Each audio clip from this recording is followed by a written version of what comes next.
Nouvelle vidéo sur un périphérique antique, le DCTV. Comme le PhoneColor, cela permet d'améliorer le nombre de couleurs de l'Amiga. Mais le DCTV en fait un peu plus tout de même. Il permet une sortie composite et la capture d'images. Je l'ai acheté récemment, mais à l'époque c'était un appareil que j'aurais bien aimé avoir. Mais vu le prix, je ne l'ai jamais eu. J'ouvre la boîte, elle est en bon état. Je vais vous faire découvrir son contenu. Le temps d'ouvrir le carton. Le manuel en français, bien fait. Je l'ai tout de même regardé avant de faire cette vidéo. Le boîtier DCTV en lui-même, avec ses câbles, l'entrée composite, la sortie composite, le bouton de réglage pour la sortie composite, le câble qui se branche sur la sortie RGB de l'Amiga, un peu mastoc tout de même, la prise qui se branche sur le port parallèle de l'Amiga pour récupérer les données de la digitalisation, puis l'autre partie du DCTV, le RGB converteur qui était vendu à part, enfin on pouvait ne pas l'avoir. La disquette pour le RGB converteur ne fonctionne plus, les disquettes pour le DCTV, elles ne fonctionnent plus, mais je les garde comme elles vont avec. Le module RGB, il permet d'avoir l'image du DCTV sur la sortie RGB. Sans lui, les images du DCTV ne sortent que sur le composite. Le manuel du RGB converteur, en français lui aussi, il explique le branchement et ce que l'on peut faire avec. Il faudra que je les lise tout de même. Voilà pour le contenu de la boîte. Je passe au montage du module RGB sur le DCTV. Il se branche sur la sortie de la prise RGB, entre cette sortie et le câble du moniteur. Il se met comme cela, il n'est pas simple à mettre. Une première vis classique, et la seconde qui est une vis à bois, car elle rentre dans le plastique de la prise. Je le connecte. Il faut tout de même forcer. Je visse un peu, à la main pas possible. Je prends un tournevis, même si dans le manuel ils disent serrage à la main. Je débute par la vis qui rentre dans le plastique.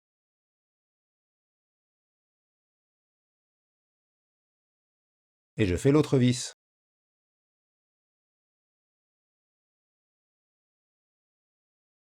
C'est légèrement de travers car cela touche le câble. Même s'ils ont fait une encoche dans le boîtier, cela force avec le câble. Ici cela force, mais cela est connecté et tient tout de même. Je passe au branchement sur l'Amiga. Je vais utiliser mon A1200 avec le PeerStorm et EMU68. Je connecte le câble à la sortie RGB de l'Amiga. Cela n'est pas stable, et pas pratique pour visser. Donc la solution, 2 vieilles disquettes pour le maintenir droit. Voilà, cela ne bouge plus. Je connecte le câble à la sortie du convertisseur. Plus qu'à connecter la prise sur le port parallèle. Et c'est branché.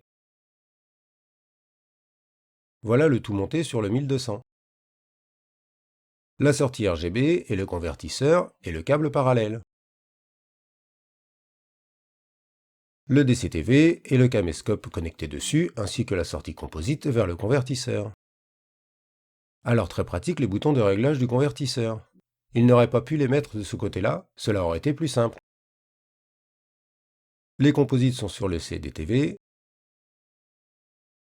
Le caméscope, de nouveau mon caméscope DV. Les convertisseurs pour les captures, celui du haut pour la sortie RGB et HDMI de l'Amiga, celui du bas pour le composite du CDTV. Bien sûr, il n'y a pas de son de connecté. Les deux PC de capture, un pour le DCTV, l'autre pour l'Amiga. Sur mon 1200 en HDMI, l'image est un peu coupée sur les bords. J'ai pas refait certains réglages, mais ce n'est pas très grave, ce n'est pas ce qui nous intéresse dans cette vidéo. J'ouvre le répertoire où j'ai mis les ADF des disquettes du CDTV. Je monte la première disquette et la disquette numéro 3 pour débuter. Je vais déjà afficher les images présentes sur la troisième disquette, fournie avec le DCTV. Il y en a 5, on va les regarder. J'exécute le programme du DCTV, je vous mets ce qui est affiché par la sortie composite du DCTV. L'affichage sur le RGB est activé, je passe le 1200 RGB. Je vais aller chercher les images. L'affichage en sortie du DCTV n'est pas terrible. J'ai passé du temps à tenter de la régler, je pense aussi que l'âge du CDTV n'aide pas.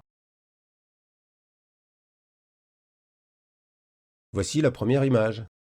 Sur la sortie RGB, c'est bien net. Il faut imaginer que le CDTV est sorti avant l'AGA. Donc une telle image sur un 500 ou un 2000 était très belle. Je passe sur la sortie composite du CDTV. L'image est un peu moins nette tout de même. On voit tout de même qu'il y a une différence entre les deux types de sorties. Je vais charger une autre image. Une belle grenouille. L'affichage en RGB.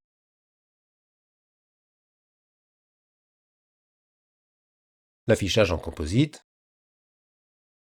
Allez, une autre image. Star Trek en composite. Et la même en RGB, un peu plus nette tout de même. Je charge la suivante. Du style Picasso pour cette image.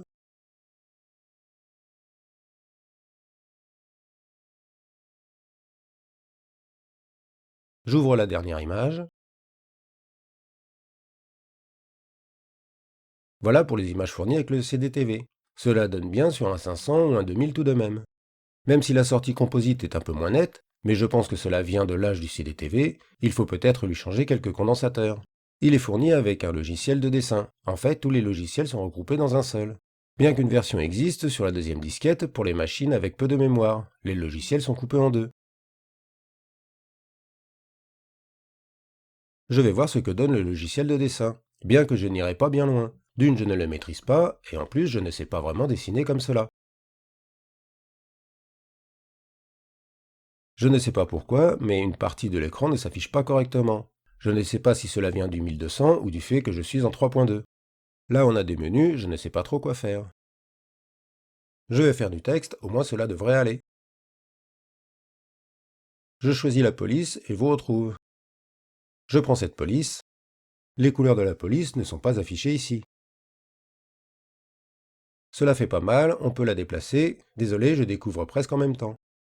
Si je la place ici, il y a pas mal d'options pour la manipuler. Je vais rajouter un texte. Ah, le premier a disparu. J'en fais tout de même un second.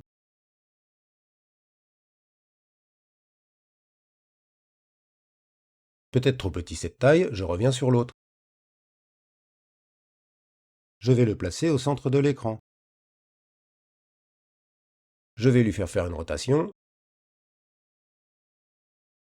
Relativement simple pour le faire. Pour la rotation, c'est pratique de le faire comme cela. Avec quoi je pourrais jouer? On voit que je ne maîtrise vraiment pas du tout. Cela n'a pas l'air de changer grand-chose. Ah, il faut sûrement faire paste pour qu'il reste sur le dessin. Oui, c'est bien cela. Je rajoute un texte. Je refais le premier texte que je n'avais pas mis sur le dessin. Je vais le positionner là. Je fais bien le paste. Je vais tenter un carré. Je n'ai pas vraiment lu la doc pour ce logiciel. Je pense qu'avant de se lancer dans son utilisation, il faut bien lire la doc. Là, franchement, j'y comprends pas grand-chose. Je clique un peu partout sans savoir.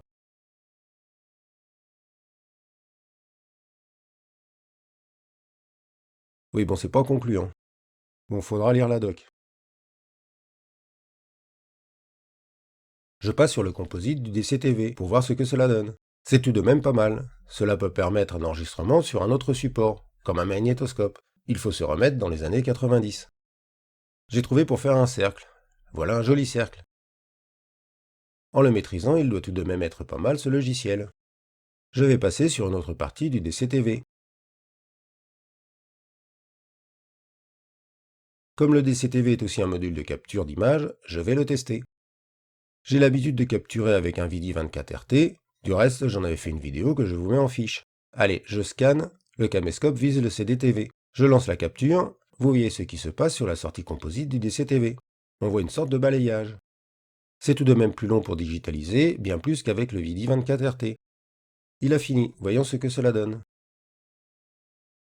Ce n'est pas trop mal tout de même s'il y a un peu de flou. Il y en a moins en passant par le RGB. Je sauvegarde cette magnifique digitalisation, Je la sauve dans les 3 formats possibles, RAW, Display et 24 bits. Au moins, je pourrai l'afficher sur le RTG en 24 bits. Je fais cela et vous retrouve une fois fait. Il est possible de modifier l'image acquise. Cela ne se fait pas en direct. Il faut faire un commit. Ah non, pour simplement voir ce que cela donne, c'est un make. C'est pas flagrant comme changement. On voit mieux là ce que cela change. Ce sont des réglages classiques que l'on peut appliquer à l'image. J'ai changé ce que visait la caméra et je refais une capture.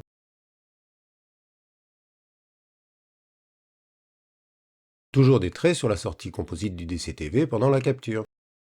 Il faut vraiment une image stable pendant un long moment tout de même.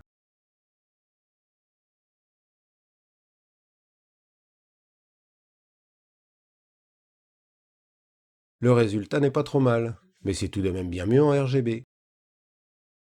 Je sauve cela. Sinon, on peut changer les paramètres pour la capture. Comme la résolution, je vais la faire un peu plus petite. Non, carrément sans overscan. Je digitalise.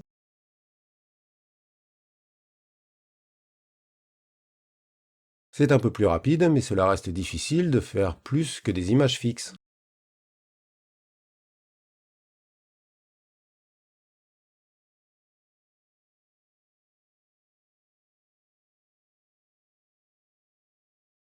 Je sauve cela aussi. Allez, une dernière, en changeant la vitesse, voir si cela fait mieux.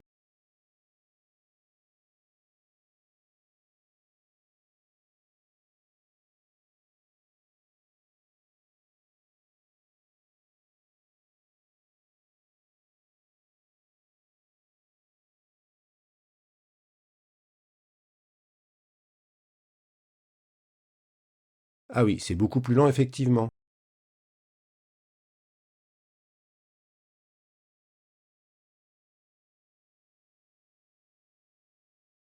Je ne vois pas trop la différence au final sur l'image, cela doit être subtil. Il faut sûrement bien comparer. Je sauve et j'arrête pour la digitalisation vidéo. Bien sûr, je ne pouvais pas faire une vidéo sans utiliser Imagine 3D, cela va de soi. Je charge un projet, ce sera un petit vaisseau en Lego. Je vais créer un nouveau rendu pour cette image. Je le nomme DCTV bien sûr. Je le mets en ray tracing. Pour le type d'image, il y a justement DCTV, donc je le prends. La résolution, je n'ai que des résolutions classiques. Je pourrais faire dans la résolution du CDTV, mais je vais rester dans une résolution classique pour ce test. Rien d'autre à changer. C'est bon pour le rendu de ce test. Je vais faire le rendu et vous épargne le temps de calcul. Le rendu fini, je vais voir ce qui a été généré. C'est bien une image pour le DCTV. Là sur le RTG, cela ne donne rien de terrible. On voit bien le codage de l'image que le DCTV va décoder. Je vais quitter Imagine 3D et utiliser le logiciel du CDTV pour voir mon image. J'exécute donc le logiciel du CDTV. Je passe sur le RGB. Je vais charger l'image générée avec Imagine 3D au format DCTV. Je prends la résolution de l'image. Pas trop mal. Bon, la résolution n'est pas bonne, mais il y a beaucoup plus de couleurs que sur un Amiga non AGA. En composite, cela donne bien aussi, mais comme toujours, un peu plus flou. Je vais voir si je peux changer la résolution de l'image en passant en entrelacé. Cela ne change pas, il a étiré l'image, mais c'était juste pour vous montrer qu'Imagine pouvait directement générer des images pour le DCTV.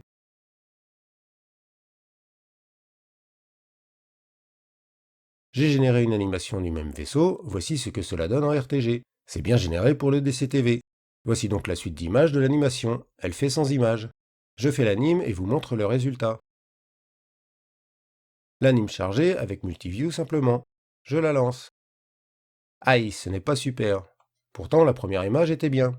Cela ne vient pas de l'anime, elle est bonne. Cela ne vient pas non plus de Multiview, qui est en RGB. Pour que cela fonctionne, il faut que l'image soit affichée depuis la première ligne. Si je place la souris en haut à gauche, l'image apparaît correctement. Voici donc l'anime correctement affiché sur le DCTV.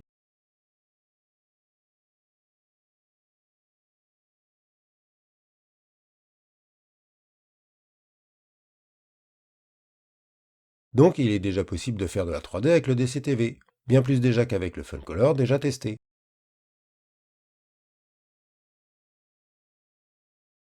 Un autre logiciel qui permet de faire directement des images pour le DCTV, c'est VistaPro.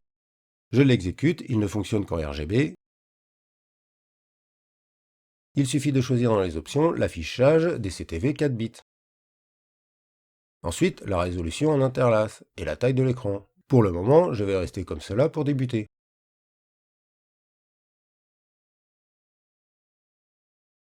Il ne me reste plus qu'à faire un terrain, j'en génère un aléatoire. Je place la caméra et la cible, vous reprends après. C'est fait, je génère l'image. C'est bien une image DCTV. En RGB, elle s'affiche comme cela. Par contre, elle est bien sur la sortie composite. Bien sûr, je n'ai pas fait de capture à ce moment-là. Pour le moment, je retire l'affichage DCTV pour continuer.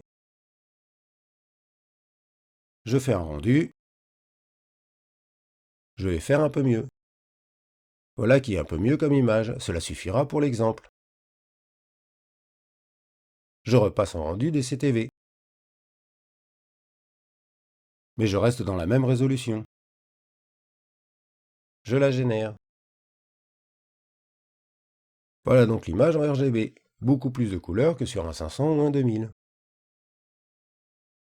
Et cela donne quoi sur la sortie composite du CDTV? C'est toujours un peu moins bien que sur le RGB.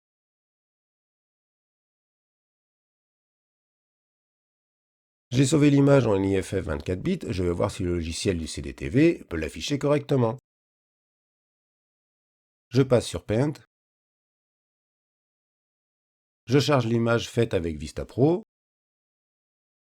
Je prends la résolution de l'image. L'affichage des images 24 bits fonctionne bien sur le CDTV. L'affichage en composite.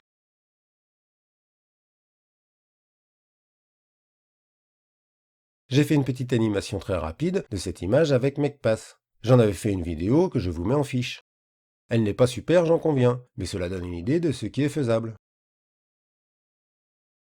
Je mets les deux images sur le même écran pour voir la différence. Finalement, au plus petit, cela passe mieux en composite.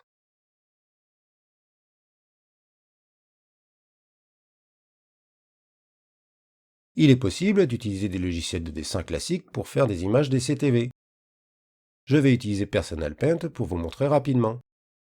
Je charge une image des exemples fournis avec le DCTV. Là, on a l'image, mais pas très visible. Comme pour l'animation avec Multiview, il faut afficher la première ligne pour que le DCTV interprète l'image. On a bien une image DCTV avec Paint. Si je positionne l'image avec les menus, cela ne fonctionne pas. Il faut vraiment que la première ligne de l'image soit en haut. Dans la doc, ils expliquent comment faire du dessin avec ce type de logiciel, mais je ne vais pas me lancer à le faire vu ma dextérité au dessin comme cela. Voici l'image sur la sortie composite du DCTV.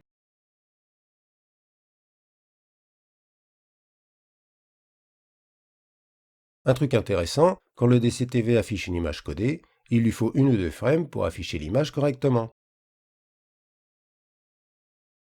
Sur le RGB, en très ralenti.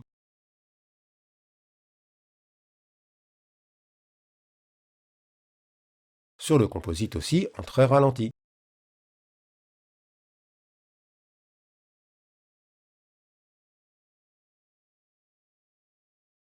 Je vais arrêter là pour la vidéo sur le DCTV. C'était un beau produit à l'époque, du moins pour les machines non AGA. Je pense que celui que j'ai acheté commence à avoir son âge pour les composants, sûrement pour les condos. C'est plus complet que le Funcolor. Le DCTV a au moins quelques logiciels qui permettent de l'utiliser nativement. Je vous mets les digitalisations faites avec le DCTV pour finir. La boîte du DCTV, les images sont de la taille de la capture, donc non agrandies. Le DCTV sur l'Amiga 1200, la même un peu plus rapprochée, Retour vers le futur en full. Retour vers le futur en non entrelacé. La même mais doublée en hauteur. Et la capture non overscan.